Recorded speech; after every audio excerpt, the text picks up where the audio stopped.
we are here with Beth Silver, and she is the definition of bold. She is the definition of brave. She is the definition of balance. And she's been an entrepreneur for a long time, y'all. But I wanted her to talk about mindset, about confidence, about being a woman and being real in this world, in this day, in this time. So, Beth, when we talk about being bold, what's the first thing that comes to mind when I say the word bold?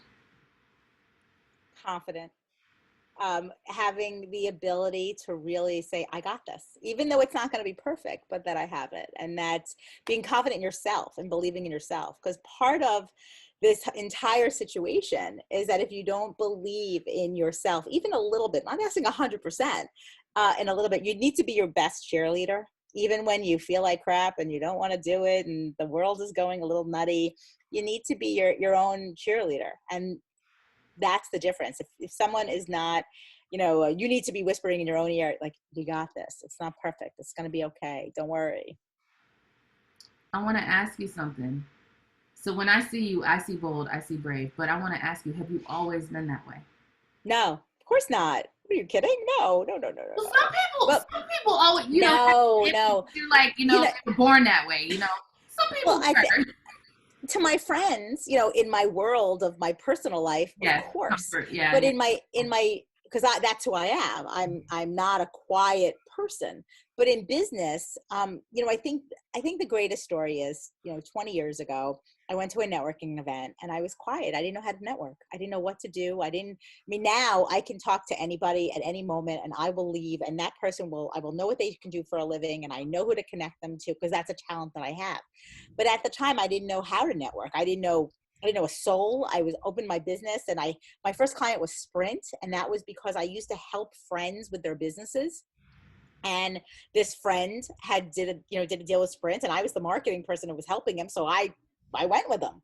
I was I left my regular job and was doing this. And I had no idea that I needed to then learn how to get clients.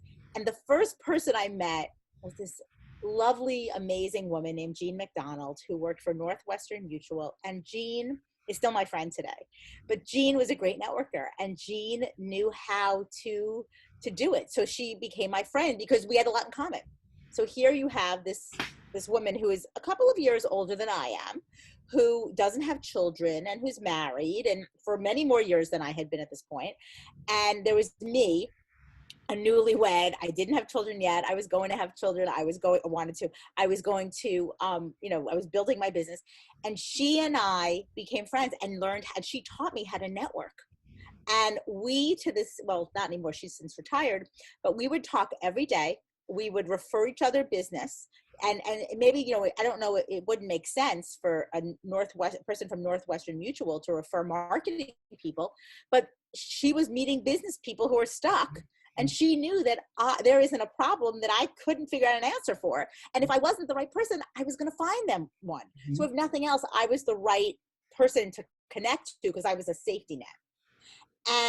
And that's what it is. And over the years, and it's funny, I did my website over the last few weeks. And last night I got an email from a person who has an apparel company. She goes, your website is quite impressive. And I looked at my husband and I go, my website is quite impressive. You don't know, you're learning and you're seeing and you're doing. And even every day, the goal is that if you don't have a little bit of insecurity as you're going, and I've been doing this for 20 years, my insecurity has changed for different things. I'm not insecure about what I offer to people.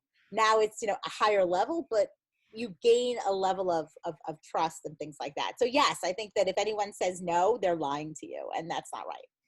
I always talk about the fact that there is a huge difference, and I think women have this more than men. There is a huge difference between professional confidence and personal confidence. Because for me, I have always been personally insecure in, my marriage or divorce or, being a single mom or disability, just all of the things, the health challenges and things we go through. I've always struggled personally with insecurity, but professionally, always been on the ball, always know my job, always show up to work no matter what's going on in my life, just been that person. And I think a lot of women struggle with that. There's it's hard, especially as an entrepreneur, to find balance, finding the time to be a good wife, a good mom. For me, I'm a student on top of all of that stuff. And I think, we put so much pressure on ourselves to be perfect in every single area. But realistically, we have to find our own balance. We can't do what everybody else does. We got to find it for ourselves. What's your take on that? I think, for me, I don't know what I don't know, and I'm a learner. So yes, I have pretty high expectations, I guess, of myself, for my family, for my kids, for my business. However, many years ago, I have a younger son with special needs, and he was having a lot of trouble in school, and I couldn't help him. I didn't know, and I was crying, and I felt as though I had failed him, and I wasn't sleeping, and he wasn't sleeping, and it was ugly. And a friend of mine at the time was like, "Okay, you don't cry." And I'm like, "Okay." And she goes, "Here's a lawyer, and this is how we're going to fix it." And again, didn't know. I was trying to fix it, and I was trying to do certain things. And once my friend said, "Okay, here," and I sat with this lawyer, and this lawyer goes, "Okay, you're in a messy situation. This is what's going on in your life. This is how we help you." And they gave me the plan. And now my son is thriving, and my family is I don't want to say thriving, but we're all doing better because of it. I have been really strong in the belief that I need to help pay that forward for others. So that is where, I think I still make sense at this point, but we all want to realize what we could do really well and what we can't. And I think just acknowledging that you're never going to be 100% perfect. It's never going to be a great day. I had a conversation. I made a mistake in business about 2 weeks ago, and I owned it. And I sent the client an email, and I said, "If you lost faith in me, please let me resign from the account." And then I have a networking group that I'm in of all marketing people. And I said to the group, "Would you have done this?" And part of the group, it was men and women. And all the women were like, "Yup." And the men specifically said, "Beth, because I said I couldn't stop thinking about it. I needed to get it off my chest. This is what I needed to do." And two of the guys said, "We think about this as well. We would have done the exact same thing you did. You did exactly the same. Right. You were right on." And I sat there, and I was so happy because I did it because I didn't want to be thought of as, this woman that was, freaking out. I wanted to take control of it for myself. Mm-hmm. So I think, the client, by the way, didn't even respond to me. Today was the day that my problem was fixed, and they were so happy about it. But again, it's really, what learning do you get? Like, it's okay to make a mistake. It's okay if it's not perfect. It's okay that if you have to order in dinner and you can't cook. It's okay if your house is a mess. Like, it's okay if you're late on a client deadline, but you tell the client. Like, it's okay to be human, because on top of everything else, you're in COVID. And guess what? Nothing's that normal right now. So you have to also take into consideration that everybody is really looking at their own goals and expectations of themselves as well as others. Absolutely. And so I want to ask you, when we talk about confidence, give us 3 things that come to mind when I say confidence in life. How to build confidence. How to build confidence in life. Okay. I think the first thing you have to be is authentic. You have to really be who you are, because if you're not and you're having a show, you're never going to get where you want to be. That's the other one. The second is you need to be kind. You need to be open and kind to others. I try very hard to be a friend to everyone I meet. And those I can't, I try to figure out why. I met my husband because this guy was the accounts payable guy at USA Network, and he hated me because I didn't send the checks in all right. And I remember walking into Michael Brown's office and being like, "Listen, Michael, everybody likes me. Like, why don't you like me?" And at the time, he called me Silver. He goes, "Silver, here's the deal.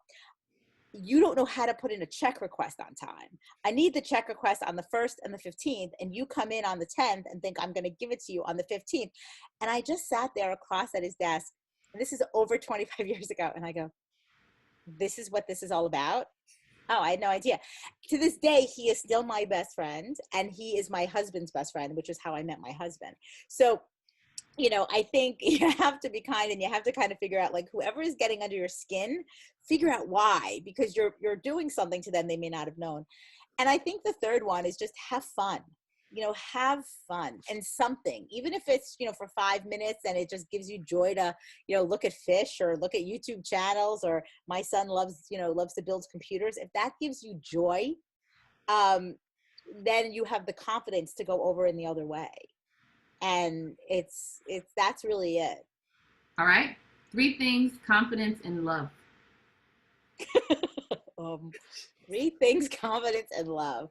Okay, so to build confidence and love, I don't. Okay, let's see if I could. Let's see, what would it be? I really think it's just to be open, and to really believe in yourself. Okay. I think also it's the ability to let someone keep you on your toes. Like, my husband keeps me on my toes, which is a very big, like, let me tell you, it's not an easy feat with me. Keep you on your toes. Right. I'm not so easy. And also to have fun. You really have to be open and have fun and try. I just celebrated my 18th wedding anniversary, and I'm always like, who'd have thunk? And that's the point. You have to have some fun. Even you just have to try. Congrats. It's not going to be perfect. Yeah. Awesome. And community. 3 ways to build confidence in community. In the community of your business, or the community in which you live? In general. So basically outside your house, how do you build confidence walking out the door in who you are and how you present yourself to others? So for me, it's really important knowing everyone. Like, I know the UPS man's name. His name is Manny. I know in the mailman. I live in Manhattan in New York City. Okay. So understand, like, my community can be very anonymous if you choose it to be. I know the people in my local grocery store. I know them. And let me tell you something, they know me. And I think one of the most interesting things is just being kind again, and being helpful, and, and being present. I'm very involved in my temple. I'm very involved in my children's schools. I'm very involved in the small businesses in my area to support them. And I'll tell you, when COVID started and Purell was not that easy to find. Okay, the hand sanitizer. Okay, so in New York, it was not that easy to find. And I remember saying behind the counter at a few stores, you don't have any Purell, right? And they went under the counter and they gave me the ones they had for them. And they didn't charge me high. And I remember going, what? And I just was like, okay, bye. I paid for it. What? Mm-hmm. But that's the point. It's very much the part of who are the people in your neighborhood. And it's really important. I'm a small business marketer, so it's important that people know who the hairdresser is. That Kathy at Cozy Cuts for Kids is the special needs whisperer for haircuts.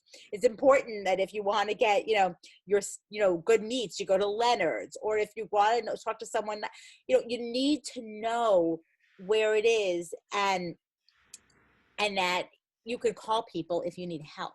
And that's important. It's like, your community, even in New York City, people always laugh when I'm like, Manny's my UPS driver. So, and I know him. And when I had a trouble with UPS and I'm calling dispatch, I'm like, oh, by the way, where's Manny? And they're like, I'm sorry, what? That knowing someone's name, knowing who they are, letting them know about you. If you're having a bad day, I use the cleaners near my home because they hire a man with special needs. And when they bought over the business, they kept him employed. Mm-hmm. And I told them, I just want to let you know that was your litmus test. Yeah. If anything happened to him, I was gone. Again, like, it's being authentic. People know I'm authentic. My family is who they are. And it's okay to be you. It's okay not to be perfect. It's okay not to be perfect. I mean, look at the background of this interview. It's my house. It's my office. It's structured chaos. And it's that way for a reason, because I can't be anything else other than me. Yep. So with that said, 3 ways to build confidence in yourself. I think the first thing is to do what you love to do. Like, I like to put on lipstick. I always have lipstick on, which is kind of funny with masks, but I do something that makes me feel better. I'll always get a haircut. For me, that's my go-to. It used to be getting my nails done, and now it's not. but that's the first thing. Remember one good thing that you did today, just one. It could be little. It doesn't matter. It could be you didn't yell at your kids. It could be you gave them breakfast. It's okay that it could be that you took a shower. It could be that you had an interview with someone. It could be that you went outside your comfort zone. It could be that you walked. It could be that you made a cold call that you didn't want to make. It could be that you didn't lose it, or you did. But I think that is one way of doing it. The other is don't isolate yourself. If you isolate yourself, you have no frame of reference. And that is not going to help you. And then the third thing I really want to say is have fun. See something fun in yourself. Like I have lots of things about myself that I would like to change, or I'm not so happy about, or this or that. It is what it is, you know, and that's what it is. And I'm going to say a fourth, do something well for someone else. You know, I love doing something for my family, for my husband. Like my husband's working from home, and every 5 minutes I'm like, so do you want to do this with this little home office of yours? And he thinks I'm crazy, but the point is it brings me happiness if he has happiness. Yes. And he looks, and finally today he goes, maybe. Now, do I think he's going to do it? I don't know, but it brings me happiness to think that I can help him doing something that he would never think of doing for himself. Yep. And on the other hand, you know, he does things for me, and my kids do things for me that they let me work. They let me have conversations. They let me, and that's these small little things. It makes everything. And you have to just have the control and the confidence to say not everything is perfect. I mean, nothing is perfect in my life, and it's not supposed to be.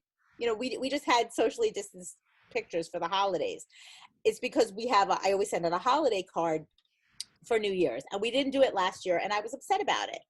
And I said, we're going to do it this year. And we went. And normally in a different life, I would have made everyone, actually, no, in the past life, in other years, I made everybody dress the same. This time I was like, wear whatever you want. We have a Ben 10 jacket on my younger son. My older son is wearing this like very eclectic, I think there were skulls on it, video game sweatshirt. My husband is wearing a jacket and a t-shirt. I'm wearing it. And you know something? It's so authentic. It's so, and I remember walking out of the shoot, again, socially distanced. I'm like, my hair is too long. I need a haircut. But when I saw the pictures, I go, God, we all look pretty good. Yeah. And that's the point. You got to look for the good. Yeah. Look, not everything is negative, and not everything is horrible, and not everything. You got to change your mindset. You got to be positive. You got to have fun. Absolutely. And with that said, I want to thank you because you are the definition of bold. You are the definition of brave, and you are definitely you. And I really hope that in 2021 that women give themselves permission for being real. You know, I hope so. Forget the nonsense. Just be real. Be who you are. Like I'm sitting here looking at you, and you literally just said I get my nails done because that's my self-care. And even if I take them off or whatever, it's my self-care. I'm sitting here listening to you, and I'm like, I'm going to take this wig off and go get a haircut as soon as we hang up. Because at the end of the day, it makes me happy. And my husband jokes, he's like, you're going to grow your hair back. But I'm getting older and practical. It feels free. Like, but you want to know, like, I used to be afraid of not wearing nail polish, and for years we would work on this issue when I used to go to the nail salon every week, and she's like, you need 3 weeks off. And I realized after COVID, like, it's not important. Like, no. But I'm glad that I worked on that. I did these last night on my own nails. I've been growing my own nails out. But the thing is, now I'm like, oh, snap. Now I need to get like that soaking tub that I can stick my feet in or something, because it was my self-care strategy. It was good to be served. When you serve people for so long, you know, I've been in case management and therapy. Yep. You want to be served. My husband does not understand why I like to eat out. I was a waitress, and then I went into service industry. It's like, you deserve to just be waited on every once in a while. Well, but not even so much that. It's like when you take care of yourself, okay, it's like when you're on a plane and the oxygen comes, they tell you to put it on yourself first, and then your children. So it's like once a week I have a client that's in the physical therapy space, and she has a Pilates person that's in her space. So I go there, and I just started. Mm-hmm. it's interesting because that's my one bit of self-care in this like crazy thing. I'll go for a walk. I'll do this, but but little things. If it makes you happy to go get your nails done, go get your nails done safely. If it's not, then go on YouTube and learn how to do it. I knit, so I knit in order to do that. And relaxing. I've slowed down over COVID, but find the things that can also let you unplug. Yes. Because if you don't have that hobby, if you don't have that idea, you're only going to be focused on this, and it's a problem. So for me, talking to my friends is really important. Like, I need to talk to my friends. Like if I don't talk to them every day, it's a problem. I don't, and even Zoom or this or that. Like, you just have to kind of, see, and it doesn't have to be big steps, little steps. Yeah. But what is it that makes you smile, and how can you do it more? Because if you smile for a little, then you keep on going. My husband and I now cook together. We use Blue Apron. It comes to our apartment. We cook together. I have meals at home. I don't have to think about what I need to go out and buy. Mm-hmm. So it's interesting. I didn't do it well this week. This week I have to think about what to buy. But I'm learning and seeing, okay, this is how it goes. So I just, think you don't have to be perfect. Every week is a new week, Yeah, absolutely. And I just wrote down some more tips: self-care, hobby, unplug. I remember I used to think self-care was selfish. And that meme is so true, because I was like, if I go get my nails done, then that's a toy I could have bought my kids, or it's something. And I used to think that way. Now, let me tell you something.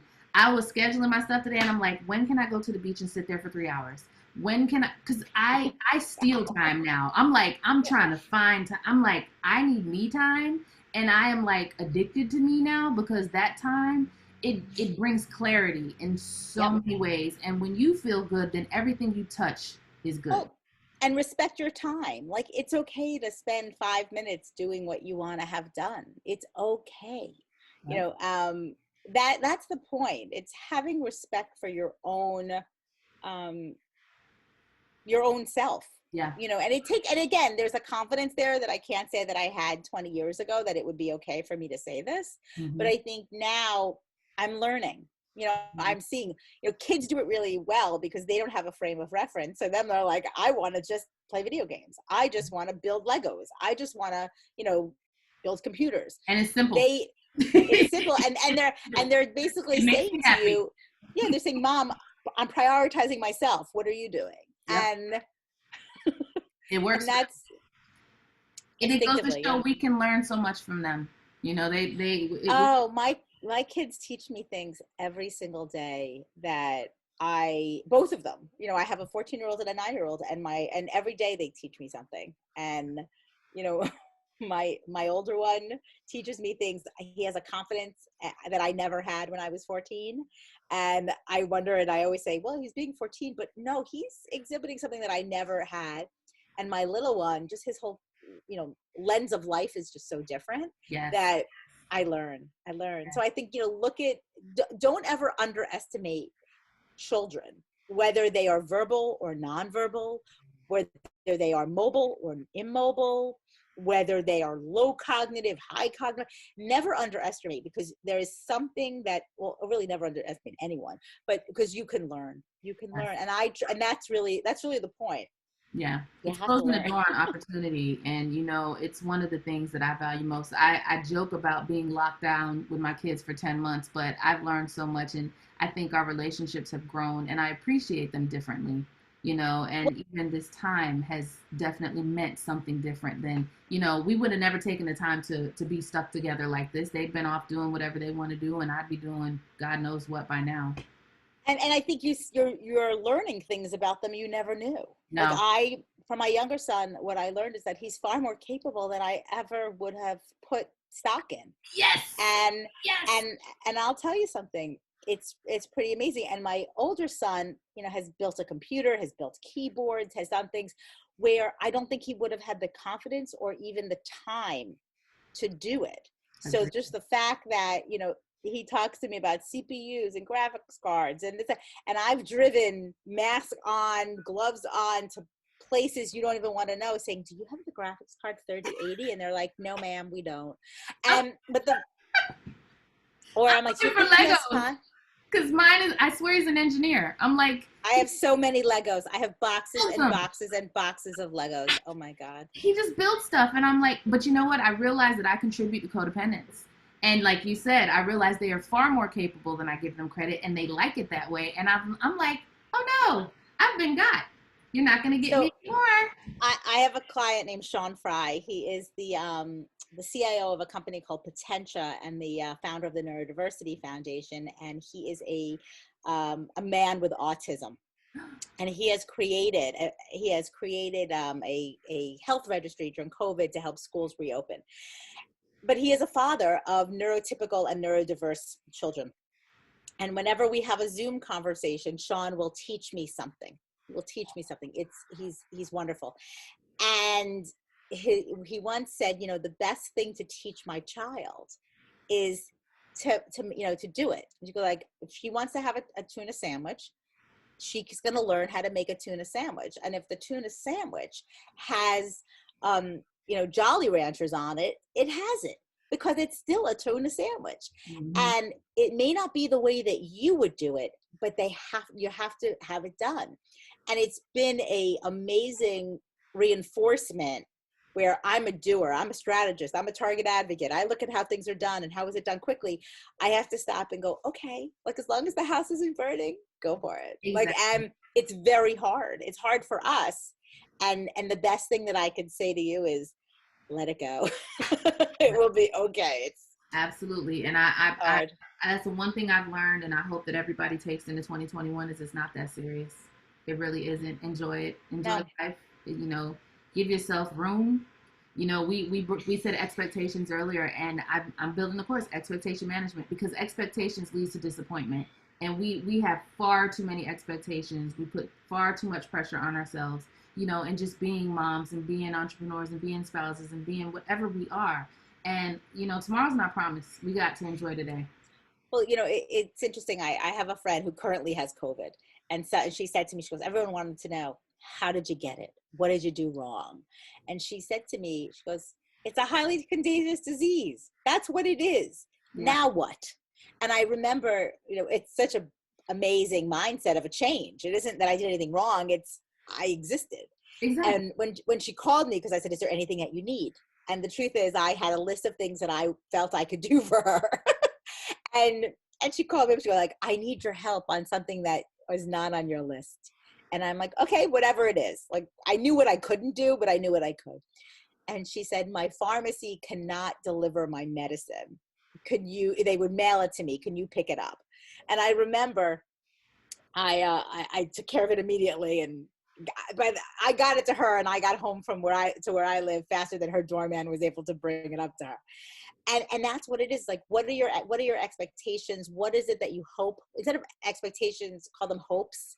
Instead of, you know, my biggest thing is I'm always told, take should out of your vocabulary. Yes. It shouldn't be that way. That's right. And it's hard. It's a very hard thing. So I try very hard to not say to my kids, you should be doing this. It's very hard. I'm not great at it. I practice all the time. But also, you know, there's a dialectic involved. You know, it's not but it's and. You know, I have a lot going on, and I'm trying to find some order in it. You know, it's you know, I may not feel perfect, but I have the confidence to get it done. So absolutely. Well, I want to thank you for being here, because it's just always a pleasure. My pleasure. It's just fun. All right, you guys, stay tuned for the next segment.